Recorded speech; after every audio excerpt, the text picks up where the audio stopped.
Okay, let's get started. Welcome everyone, and thank you for joining today's community forum on racial diversity, equity, and inclusion. The first in an ongoing series of webinars that will focus on a specific issue area for CIIC community members to engage in conversation, exchange resources, and identify opportunities for mutual learning and collaboration.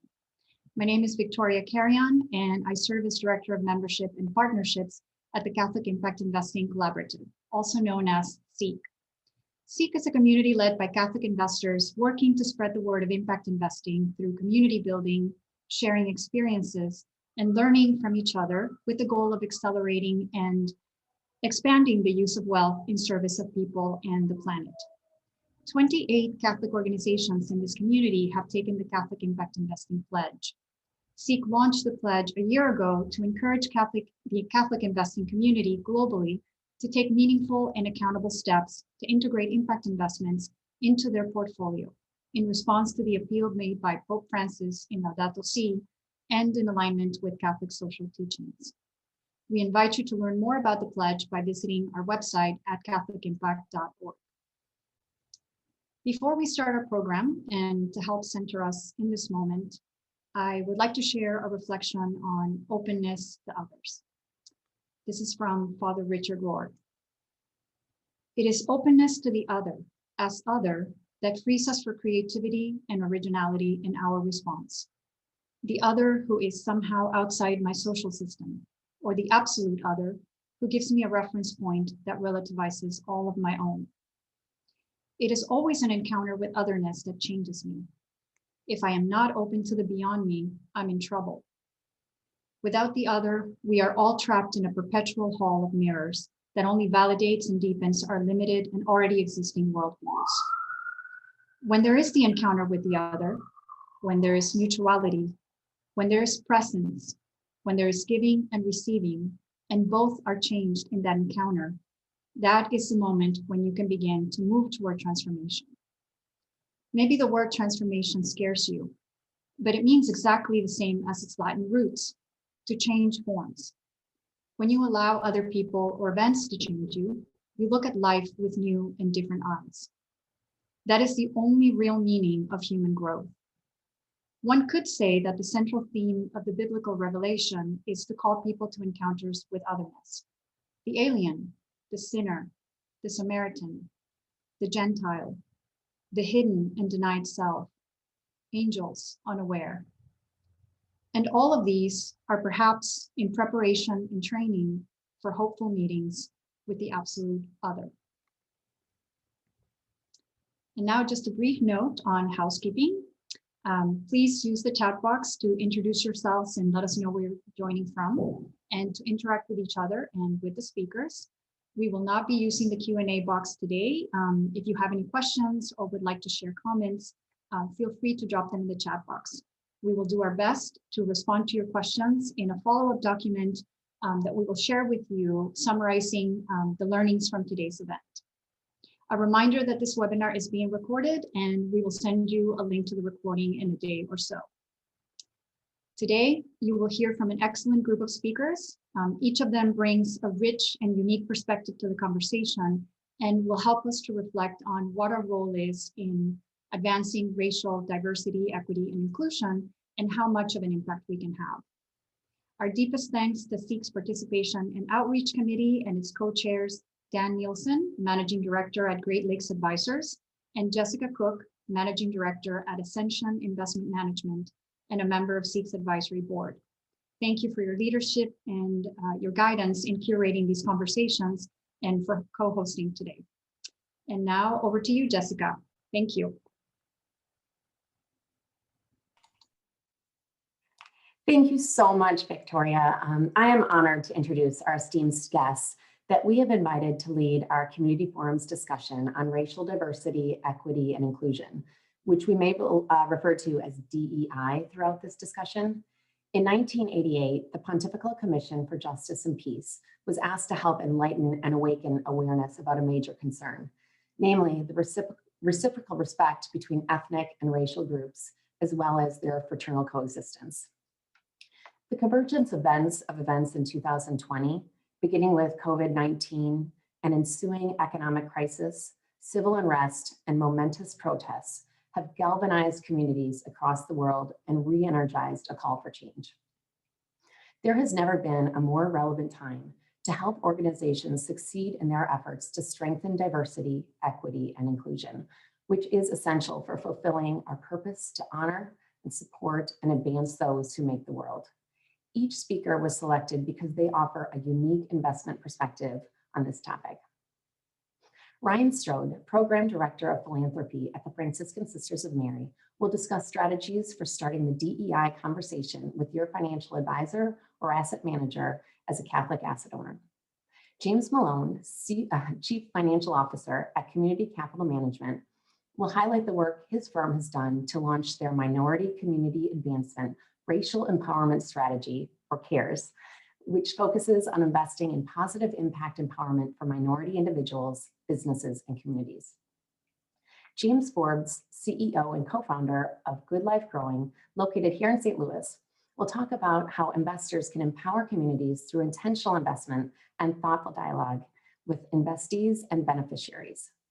Finally, Lisa Hales, investment manager at Trillium Asset Management, will offer reflections on the issue of diversity in asset management and across the finance sector.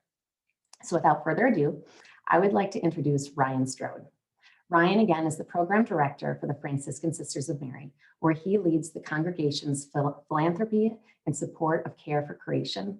Ryan manages a portfolio of grants that supports grassroots movements for climate and environmental justice across the globe. Ryan has spent the last decade in environmental philanthropy, where he has specialized in strategies for addressing the funding disparities in communities of color. He most recently served as senior director at Arabella Advisors, a philanthropic and impact investing consulting firm. He is also a steering committee member for the Fund to Build Grassroots Power, and he sits on the board of We Power, an accelerator for Black, Brown, and Indigenous entrepreneurs in St. Louis. So please join me in welcoming Ryan. Great. Thanks so much, Jessica. Just very grateful to the CIIC community for inviting me to share a little bit about our experience at the Franciscan Sisters of Mary today. And I'm going to begin sharing my screen. Okay. Excellent. So before we begin talking about strategies for engaging with your advisors, I thought I could help set the stage a little bit for the conversation, both talking about the need that exists right now for this conversation in our sector, as well as thinking a little bit about what we're aspiring to do. What does change really look like if we're meaningfully integrating diversity, equity, and inclusion in our investing and approaches to investing. So I want to start with a few statistics. A few years ago, JP Morgan Chase sponsored a report called An Economy for All, which found that even today, even recently, only 2% of venture capital funding goes to women entrepreneurs, which is particularly problematic for us, who work with congregations of women religious, and we think about what opportunities exist in our investing and where we'd like to see that go, as well as only 5% of venture capital funding going to entrepreneurs who are Black or Latinx. And then in terms of the opportunity that exists around rethinking our investments, a report commissioned by the Kellogg Foundation found that if we could address many of the prevailing racial disparities in our economy, the GDP would grow by $8 trillion by 2050. So immense opportunity in thinking about investing in this way.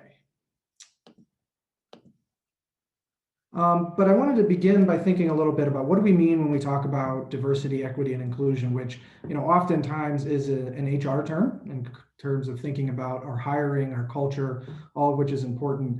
But when we think about investing and what impact looks like from a diversity, equity, and inclusion perspective, wanted to think a little bit more broadly about what truly equitable investment looks like. And so for us at FSM, equitable investment means putting dollars into the hands of communities of color, rather than investing in those who are working on behalf of those communities. And I think we find that value instilled within Laudato Si, in terms of looking to the people who are, closest to the problems that we're all working on, whether it's care for creation, whether it's education, housing, the economy, systemic racism and violence. Regardless, the solutions and the most effective solutions that we can invest in come from those communities who are dealing with those issues. And that's where the wisdom lives. That's where the best solutions come from. And so for us, it's about elevating those opportunities, elevating investable opportunities in communities of color and others who are suffering from these different issues.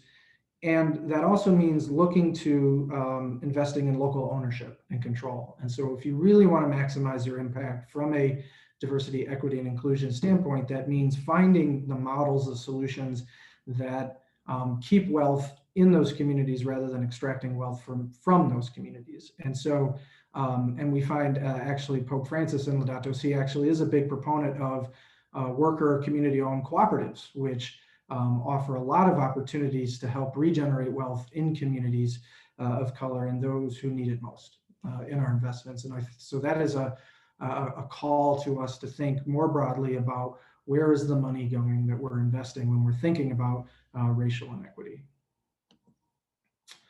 So in terms of where we start, because these are not easy issues to get your hands around within an organization when we start thinking about where our investments are flowing, where our resources are flowing, we really do have to look across the entire investment ecosystem, top to bottom. And this comes from a lot of good wisdom and reports that have come out of foundations that have been doing this for a long time, like the Ford Foundation, the Kellogg Foundation, as well as others working within the faith-based community, have found that if you really want to understand the role of race and social justice within your investments, you have to look across all of the different partners, from the advisors and then right on down to beneficiaries, who's actually receiving the funding. And so we've begun at FSM a process to evaluate all of our all of our investing period, as well as our banking, looking at our advisors, looking at the fund managers, looking at the entrepreneurs that we support, and then finally and ultimately trying to understand who's benefiting from those investments. And so, we're at the beginning of this process, but we can share a little bit about the kinds of questions, the kinds of themes that are emerging, as well as the kinds of questions we're asking and the themes that are emerging in the answers. But in terms of some of the questions that we've been posing to our partners, the first is simply looking for a commitment. What commitment have you made, regardless of what role that you play in your institution or what kind of institution you're working within? What commitments have you made? And that's important, to see as an institution that that they've made a commitment to working on diversity, equity, and inclusion, as well as actionable steps, because we know commitment is the beginning, it's the start of a conversation, but what actionable steps have you taken? But from there, the next logical question is, what is the demographic makeup of the staff of your investment advisors, fund managers, et cetera, particularly those in leadership, because we've seen, and I've worked within institutions that have made a lot of good progress at the entry level, but not necessarily in executive leadership. From there, we often find within our partners that they generally have pretty good responses to the first two questions, but then it gets a little bit tougher. And so the real question that we want to understand when engaging with our partners is, to what degree does race and gender inclusion actually influence decisions about who's receiving investment and where those dollars are going? And it's important to track that and understand that, because systemic biases are so deeply ingrained in our institutions. I once advised a foundation that had a robust impact investing program. Top to bottom was made up of diverse staff. Probably one of the most racially diverse foundations in the country in terms of their staffing. And when they did a review of how they made decisions about where to put their money, they realized that even they had inherent biases that led them to score groups and companies led by people of color differently than those who were led by white leadership.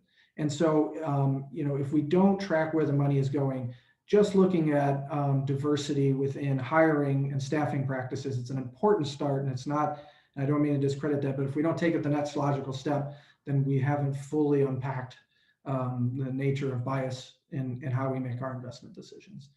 And then finally, I think, as investment professionals, we're all committed to the principle that what you count matters, and what matters is what gets counted. And so what are our partners tracking in terms of data, not just on their internal practices, but where the money is flowing and where those dollars are going. And because if you're committed to tracking that, and if you're committing to sharing that, which is all too rare in our community, in our sector, that is where the impact lies, and being willing to measure and share, even if it doesn't paint the picture that we might want. And so for us, we're just beginning to get responses on all of these on these questions from our partners. And I would say it's been very mixed. I think there have been some where we've been very impressed with the steps that institutions have taken internally, both to change their hiring practices, to work on their culture internally, as well as committing to changing things like how they do purchasing in the community. If you're a large bank or somebody that has a large footprint in the community,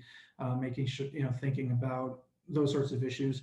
And then others where we've been, frankly shocked to see that, even today, you can find, organizations, institutions that, are overwhelmingly white, male dominated. And I'm sure everyone on this call has had experience with institutions like that. And to find that there are those out there that don't even have a good response to these questions yet, shows that it's important that we ask these questions in our work. And so it's been important for us. It's been an eye-opening experience, even just as we get started.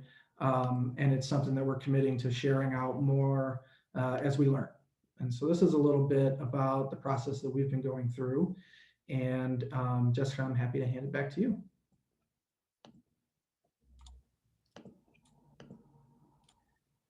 Well, thank you again, Ryan, for your insight on how we can more thoughtfully incorporate DEI strategies into conversations with our financial advisors. So next up, we're going to hear from James Malone. James is the Chief Financial and Diversity Officer at Community Capital Management. James is responsible for overseeing the firm's finance operations and financial reporting, as well as establishing policies and opportunities to foster an inclusive, equitable, and supportive work environment. He also spends his time on business development with religious organizations. James serves on CCM's board of directors and is a member of the management committee, the compliance committee, the valuation committee, and the diversity, equity, and inclusion committee. He's a very busy guy. He began his career as a certified public accountant at PricewaterhouseCoopers. James serves on the board of directors of the Urban League of Broward County, Florida, as well as the board of directors as finance committee chair of a private Christian elementary school in South Florida. So please join me in welcoming James Malone. Thank you so much, Jessica. And thank you, Ryan, for setting the stage. It's really great to be a part of this forum to talk about such a timely, relevant, and important subject matter around race, diversity, inclusion.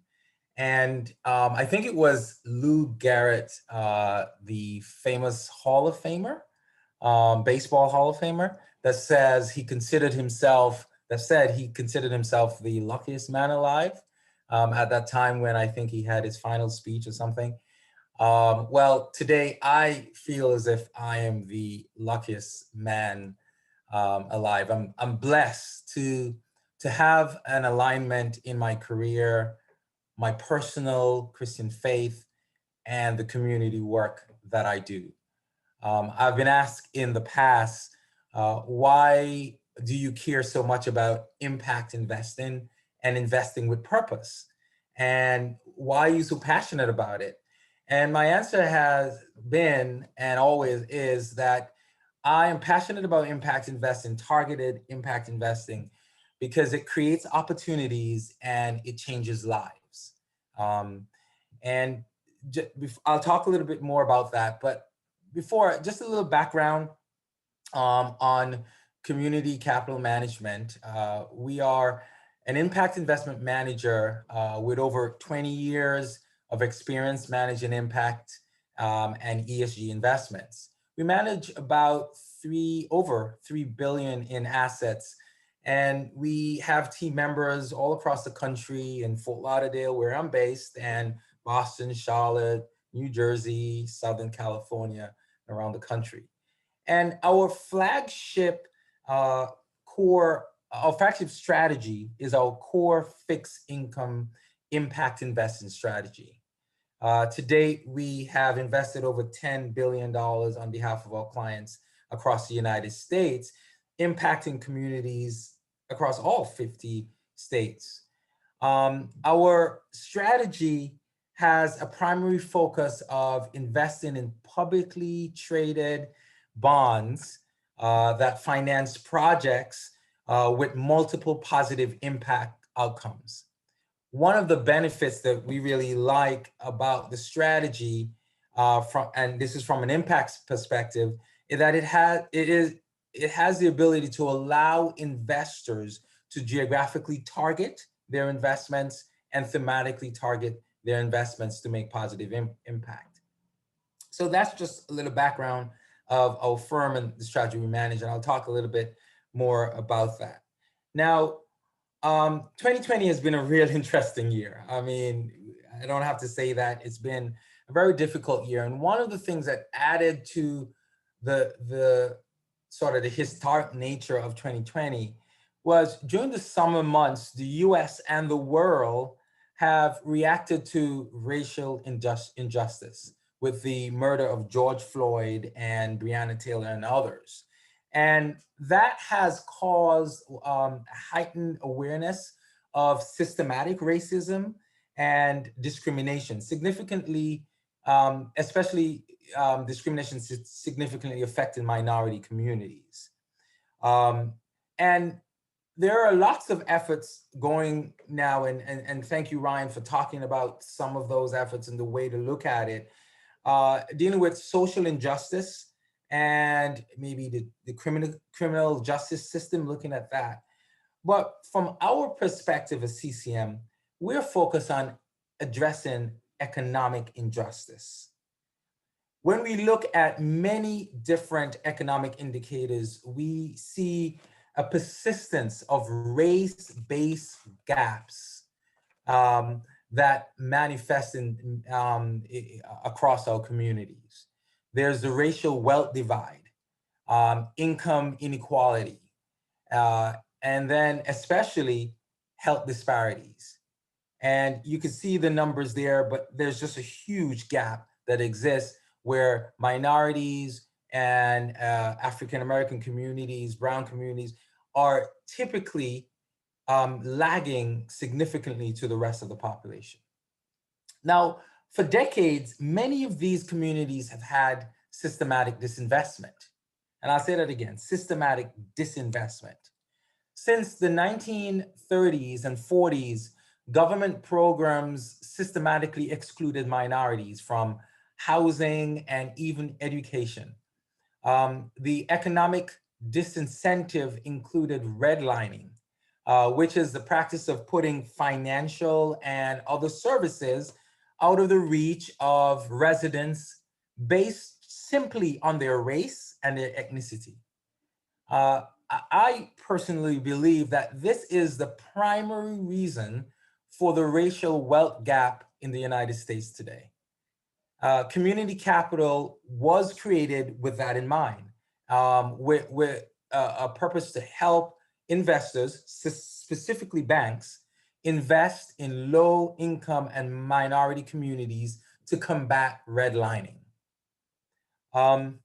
Lately, many have asked, what can we do, not only with our time and our talents, but also with our treasure to address this problem and to make a difference? And that's why we are very excited about Minority CARES, which is Minority Community Advancement Racial Empowerment Strategy initiatives. And Jessica, you did a great job because that's a mouthful. So Minority CARES, what is it? What is it really? So it's a blend of 8 of our 18 existing impact themes, from affordable housing to neighborhood revitalization, where all of our investments will touch on one or multiple of these impact themes. And with Minority CARES, we sort of blend 8 of them.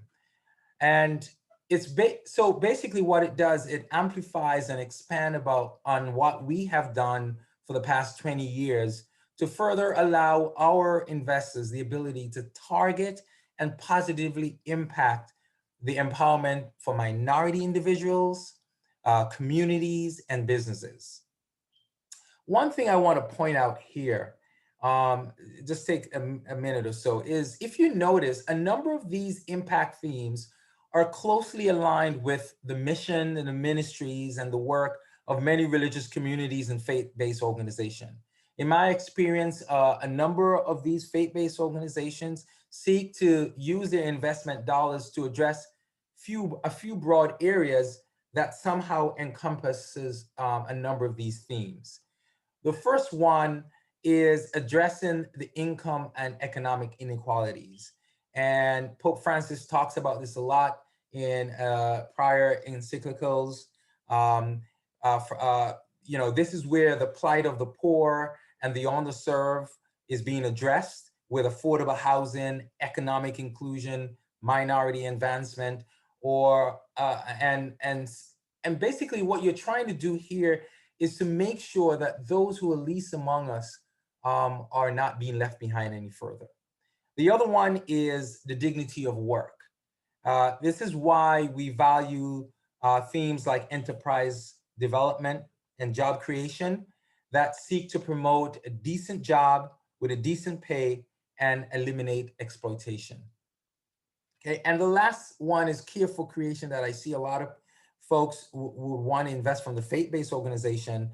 And here, environmental sustainability, although it's not a part of the 8 impact themes, many times our investments are being made to finance projects like renewable energy projects and brownfield redevelopment in minority communities across the United States of America. I know time is limited. So, over the past 20 years, I mentioned that we've invested 10 billion. About 3 billion of the investments we have made have been across 48 states in our minority advancement impact theme. And we're very proud of the targeted investments we've seen over the years, and we'll continue to do that. We'll continue to make these investments. However, this year and the collective awareness that we've had in terms of the racial disparity, it created a sense that we need to double our efforts more than ever. And as a result, over the next 5 years with Minority Cares, we anticipate investing over $2 billion in market rate bonds that positively impact and increase economic opportunities in minority communities. I said earlier that I'm passionate because impact investing creates opportunities and changes lives. And this is something that's personal for me because over 50 years ago, my Auntie B, I affectionately call her, bypassed racial discrimination. I won't go into the whole story how she had to do it, but trust me, it was difficult. And she was able to obtain an FHA loan and purchase her first home for $25,000 in a beautiful neighborhood in the suburbs of Boston. Now, that same 2-family house today is valued nearly $1 million. Because of that home that she was able to purchase, she was able to build middle-class wealth. And over the years, unlike some of her other family members that was not able to bypass the discrimination that was there, she was able to help her nephew, me, who migrated from the Caribbean with only $1,000 in my pocket and only a dream, to get a quality education at an excellent university in Boston. And so for me, dismantling structural racism that leads to economic injustice and economic inequities and investing with purpose in these communities is not just an exercise in theory for me. I know that it's real. I know that it creates real life opportunities and it changes lives like mine. The next two slides, I'm not sure how I'm doing with time, but I just wanted to point out one investment. An example of the kinds of investments we're making in the public space that help to target minority communities and make a difference. About 3 years ago, we believe that we were the first to create a customized mortgage pool providing capital exclusively to low and moderate income minority women borrowers. The loan that you see there, the investment that you see there is Fannie Mae agency mortgage-backed security pool. And this is one of my favorite investments, obviously because of my family's story. But at CCM, we believe in this kind of innovation and this kind of innovative solution because it's very important to create more demand for loans in for minorities borrowers so that more capital can flow to communities and make a lasting positive impact for generations to come. The next investment is a corporate bond financing projects at Howard University. And we all know that Howard University, one of the most famous, if not the most famous HBCU out there, and if even more famous, not only for the work that it does, helping to train a number of individuals from minority communities, but lately, I think in producing the first woman vice president, hails from Howard University. So I'll stop there because I believe I've gone over in time, but I just wanted to say that this is something very important in terms of driving capital to these communities so that opportunities can be created and that lives can be changed. And now I'll turn it back over to Jessica. Thank you so much, James. I really, really appreciate you not only sharing your personal story, but your passion behind your work. And I can say that I've really enjoyed learning more about minority care. So thank you for participating. As a reminder to everyone out there, if you have any questions or comments for our speakers, please don't hesitate to submit them in the chat box at the bottom of your screen. And so next, I would like to introduce James Forbes. James Forbes is a co-founder at Good Life Growing in St. Louis. He is a social entrepreneur focused on combating urban decay and food insecurity. Good Life Growing promotes grassroots community change by transitioning vacant properties into vibrant food sources with employment opportunities in order to aid local communities in the St. Louis region. So please welcome me and join me in welcoming James Forbes. Thank you.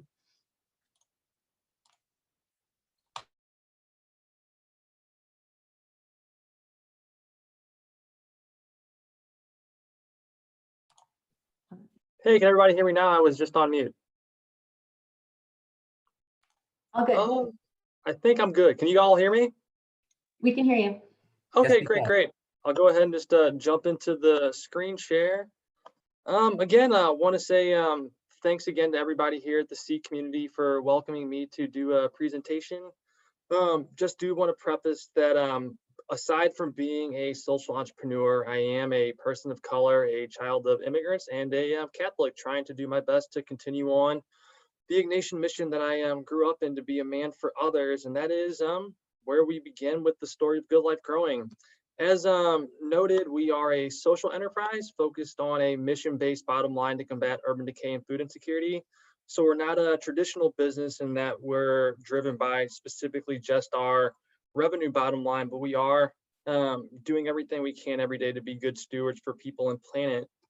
Here's just a quick slide just highlighting my partners and some of our partner organizations. To the right is my brother and co-founder, Bobby. Next to him is Matt, our chief of horticulture, another good high school friend. And then Rob Boyle from Justine Peterson here in St. Louis. That was our very first social impact investor. And our vision was to make society a better place by reviving communities that have been economically distressed and do the duality of creating healthy, sustainable food sources using organic sustainable methods. Primarily, we're focused on urban cores and converting distressed communities that are vacant, blighted, and underserved into micro farms that can create healthy, productive local food sources while stimulating microeconomies within neighborhoods. When we originally set sail, our main concern honestly stemmed from watching too many episodes of Doomsday Prepper and knowing that given the growing population and the climate change that we are experiencing, that it's very possible that there's going to be global food shortages by the time we hit 2050.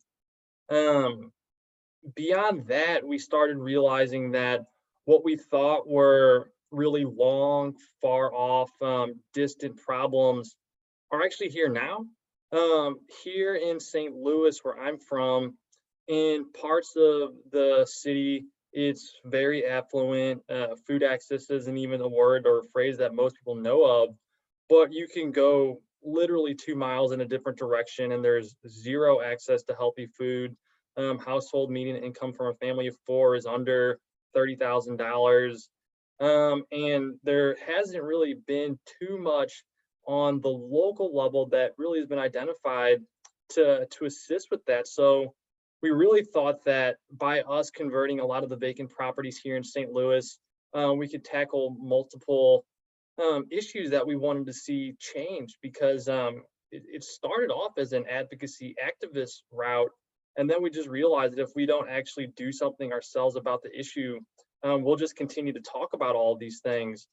And so we did start off by converting some of the vacant land that's city owned, property that you can get an acre of land here in St. Louis for under $100, so long as it's owned by the city. And it's become something that's been really cool for us to see over the last 8 years, having established ourselves as a presence in the low-income communities of color and advocating for education and training so that the economics of agriculture aren't concentrated so much to rural interest. And it's not so much that we have anything against our rural counterparts, it's just that if you grow up in a metropolitan urban area and you don't come into contact with somebody that is in the agricultural industry, you miss trillions of dollars of economic opportunity on top of a way to gain crafts and skills.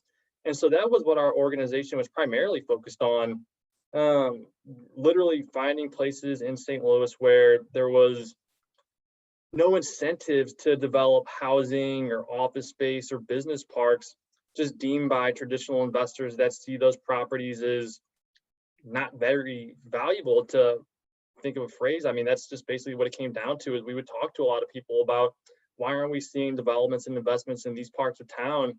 And when you talk to just straight up business folks focused on the financial bottom line, it's just that there is no money to be made. There's no rent to be generated. There's no sales opportunity, and there's just not enough demand for traditional developments. And so that's where we started thinking that if we can change these properties into micro farms, inspire people to gain hold and access the knowledge, they too could start doing something about taking up more vacancies and creating, ancillary streams of income, while also producing local healthy food supplies to combat the growing prevalence of food deserts. And we did a pretty good job doing that. I mean, for us, everything was cruising along. We couldn't really think of much else to do other than to continue to expand what we were doing. We recently won a St. Louis Arts Grants, which is a non-equity diluted grant from the St. Louis Angel Investment Group. And the original plan that we had was to continue to scale what we were doing on vacant properties and move towards a more indoor model.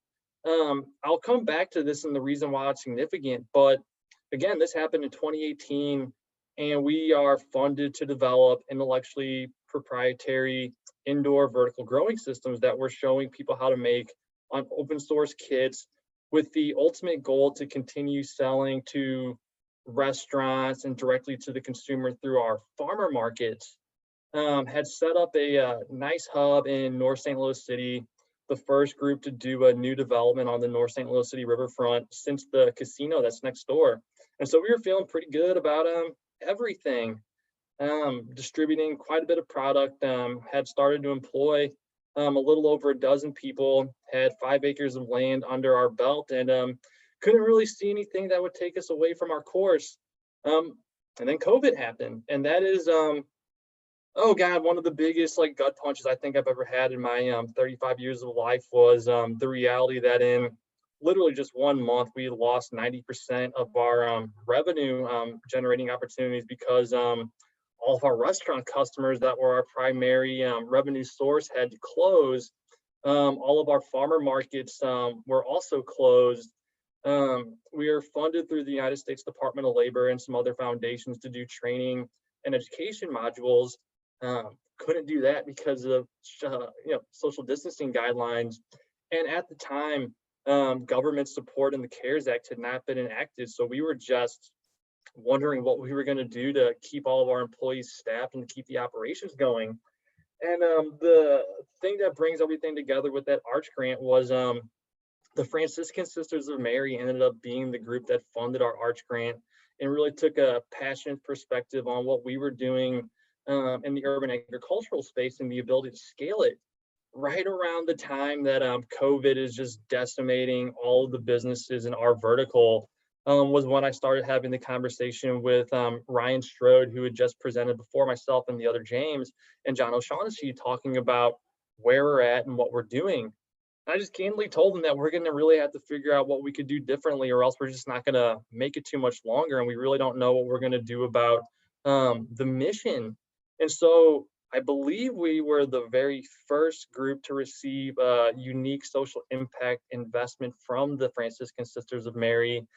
And it really helped save our entire operation, everything we've worked towards over the last 8 years.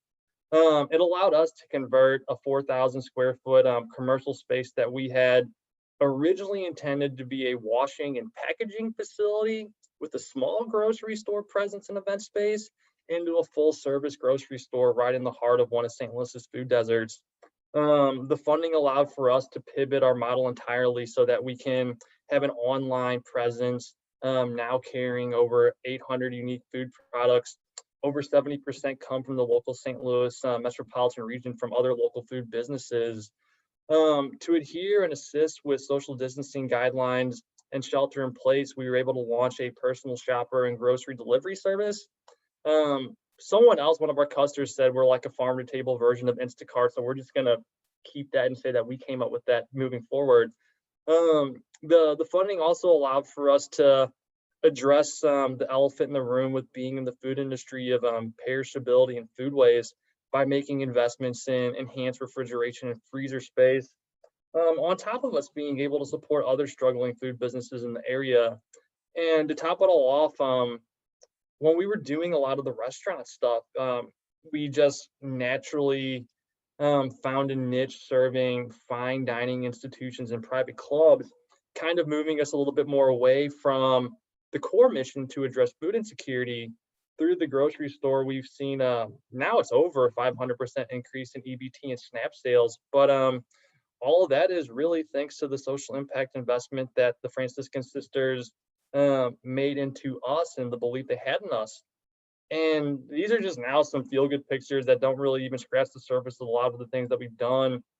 Because again, we primarily focused on just producing vegetables, but now being able to support local, sustainable, on-pasture meat producers, dairy producers, other young entrepreneurs like my friend Paige that makes vegan-based soap products has been nothing but great. We were able to start giving back after the social impact investment. This is my good friend Ty Davis, who is a really well-known chef. I think he actually might be on a national television show here pretty soon. But we partnered with them to be an aggregator space for a free meal giveaway program that is actually still ongoing and it's about to ramp back up. But here in St. Louis, a lot of the meal services were requiring a lot of identification and proof of children in the household, which really stymied a lot of people from wanting to access the food. Through this partnership, we were able to offer a no questions asked, no ID based model, and it really took a foothold here. And I think we helped a lot of people during trying times. Beyond that, it did allow us to expand the grocery delivery thing is nothing that we ever thought before. We were so used to making big wholesale deliveries to big institutions. But now that we've switched our model to the personal shopper, home delivery, farm to table niche, we're actually doing a little bit better on the margins income wise than we had been before. It's just something we never really thought of. And then beyond that, it is just nice to be that brick and mortar presence here in North St. Louis, on top of being able to take products grown in North St. Louis City outside of the community so other people can understand that food just doesn't come from some faceless farm in a California Valley. Nothing against the California Valley, but you know, we're really passionate about the stuff that we do here on the local level. And yeah, being mindful of time, I'll stop there because I'll talk about this all day. Well, thank you so much. I again want to thank you, James, and the passion that you're showing. And as a member of the St. Louis community, I am grateful for what you and what Good Life Growing is doing for people in St. Louis. So thank you very, very much. And to wrap this up, I am pleased to introduce our last speaker, Lisa Hales. Lisa is an investment manager in Trillion's Boston office who joined the firm in 2020. She has more than 18 years experience in sustainable investing, having worked in Canada, the UK, and the United States, advising clients on incorporating ESG analysis into investment approaches. Lisa sits on the board of the 30% Coalition, the Interfaith Center for Corporate Responsibility, and the Boston Impact Initiative. So please join me in welcoming Lisa. Thanks. Thank you, Jessica, and thank you to the CIIC organizers for having me on this panel. I'm so delighted to be able to join James and Ryan, and particularly excited to learn about Good Food Growing. That's such a wonderful initiative. So happy, I'm going to be spreading the story around. It's a wonderful story. So I'm here to talk about diversity in asset management, and there are three things that I wanted to highlight. I don't have slides, but there are three things that I think we should be talking about. And that is, first off, why does it matter? Why does diversity in asset management matter? What's the investor case for diversity? And then finally, what are some things that we can do and the different roles that we play to help improve diversity and inclusion across the asset management industry? So I want to start off with a quote, and it was shared by a woman named Connie Raza at an ICCR meeting last year. And at the time, she worked for the Center for Popular Democracy as a research analyst. She said, "Wealth is how history shows up in your wallet."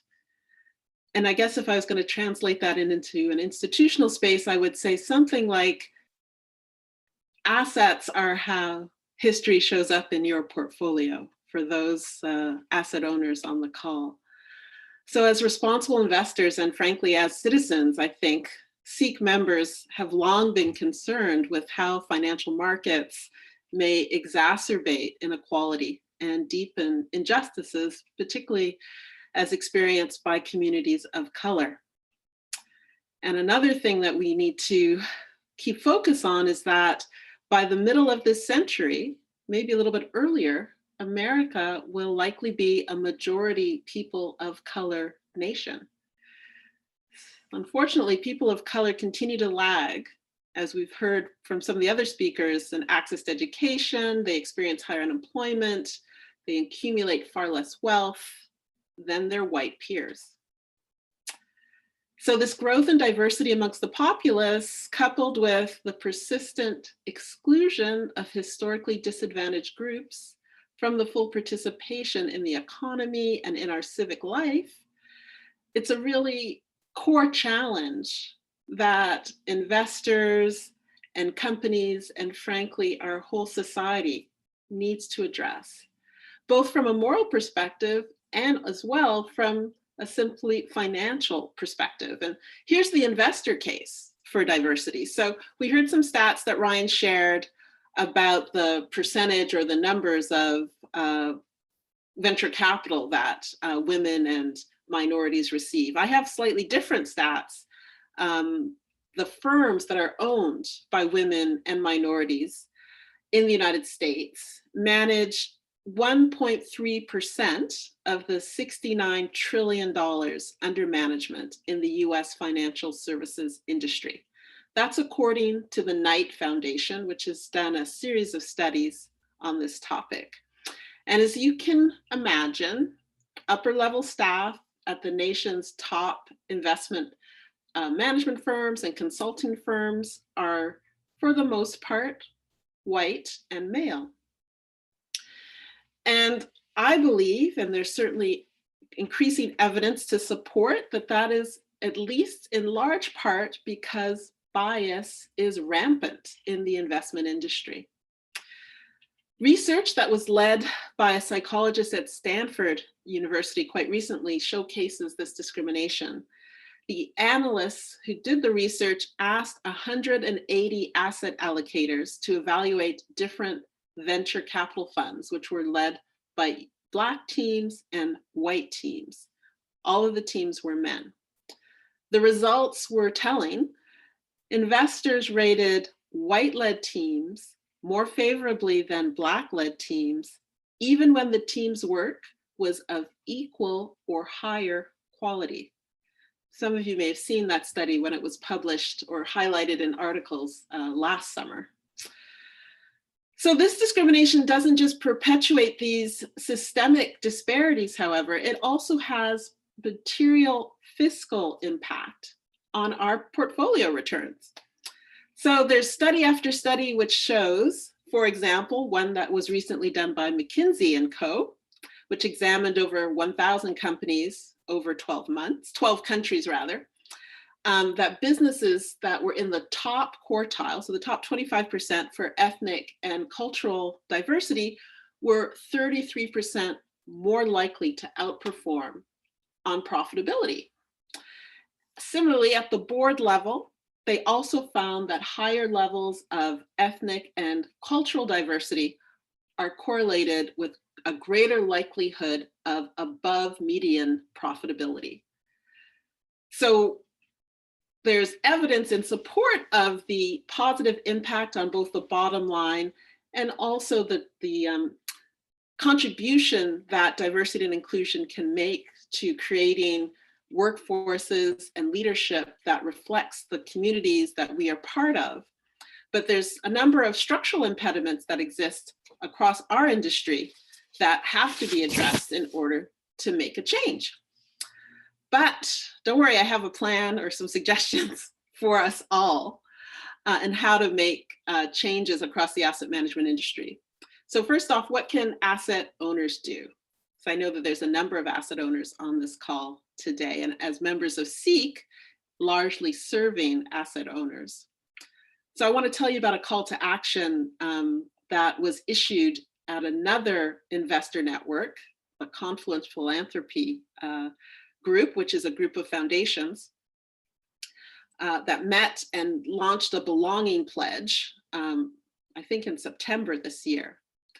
So they have announced, or rather not announced, we discussed during a recent town hall a 25% by 2025 pledge.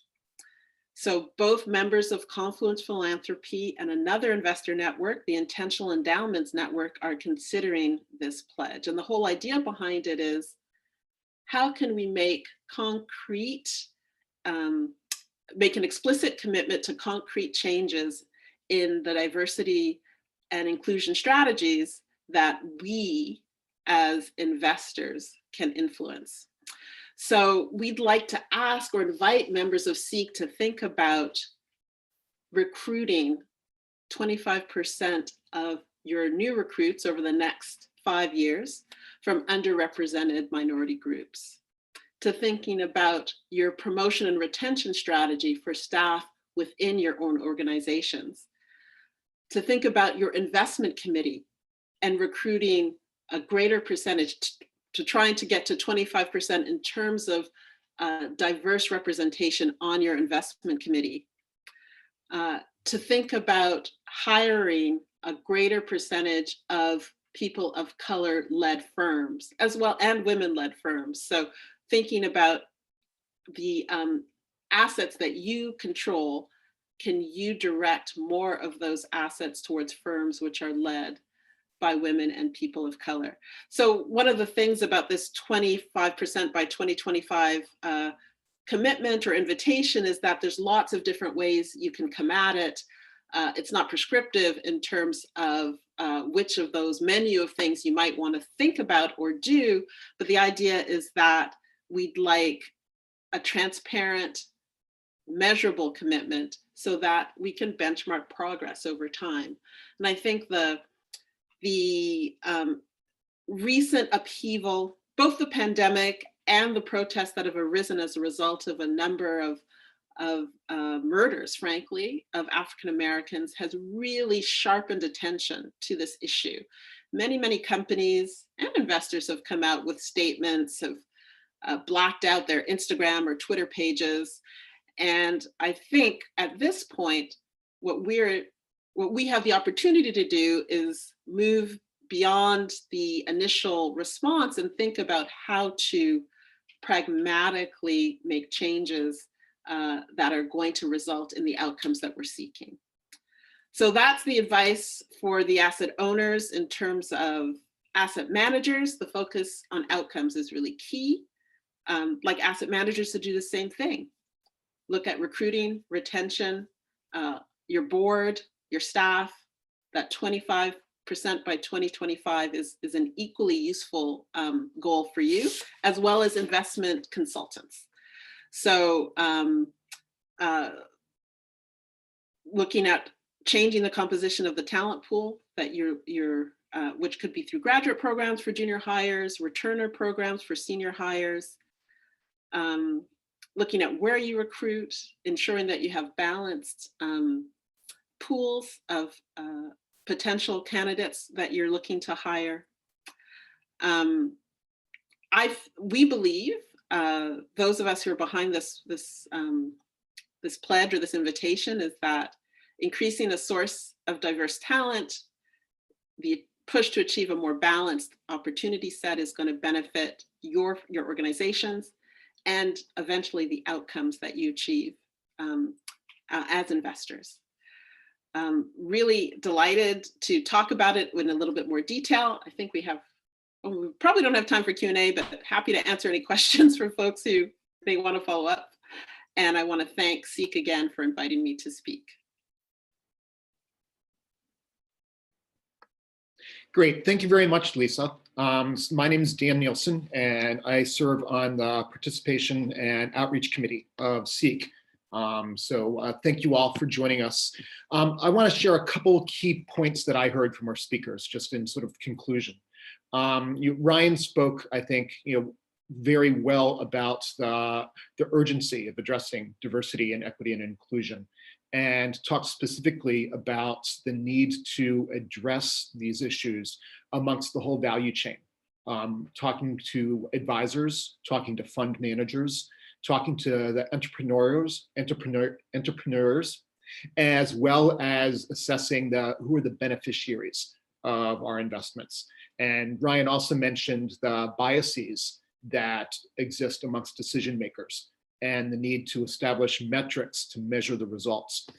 James Malone at Community Capital Management spoke very specifically about the need to address systemic disinvestment and how that's affected minority communities, particularly along housing and education, and the need to address the wealth gap through proactive targeted investments to help build wealth.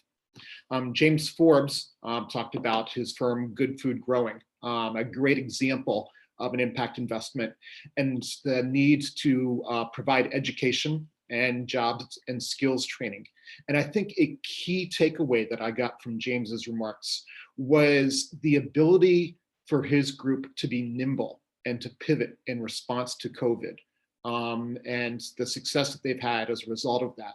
But another key point is, as investors, the need to be nimble and be able to pivot and work with investees when circumstances change, as the Franciscan Sisters of Mary did with Good Food Growing. And then finally, Lisa provided some great broad perspectives on the finance industry, and shared three key questions that I think we need to ponder. Why does diversity matter? 2, what is the investor case for diversity? And 3, what can we do to help improve diversity within the investment industry?